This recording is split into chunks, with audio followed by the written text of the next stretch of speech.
ಕುಂಕುಮ ತಂದೆವು ಮಾಂಕಾಳಿಗೆ, ಭಾಗ್ಯವ ತಂದಳು ಈ ಬಾಳಿಗೆ. ಮಳೆಯನ್ನು ತೊಡಿಸಲು ಚಾಮುಂಡಿಗೆ, ಬೆಳೆಯನ್ನು ಕೊಟ್ಟಲು ನಮ್ಮೂರಿಗೆ. ಗಿರಿಜೆ ಹರನ ಪ್ರಿಯೆ ನಮಗೆ ತರುವ ಸುಖ ನಿನ್ನ ಮಡಿಲಲ್ಲಿ ತಂದರಂತೆ ನಾವು.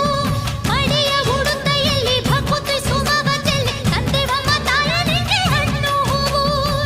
ಈರಮ್ಮ ನೀನು ನಮ್ಮ ಎಲ್ಲ ನೋವು, ಜಗ ಜಗದಂಬೆ ಮಾರಿ ಮಾರಿ ಕಾಂಬೆ ಮಹಾ ಮಹಾಮಾಯೆ ನೀನಮ್ಮ ಕಾಯೆ. ಜಗ ಜಗದಂಬೆ ಮಾರಿ ಮಾರಿ ಕಾಂಬೆ ಮಹಾ ಮಹಾಮಾಯೆ ನೀನಮ್ಮ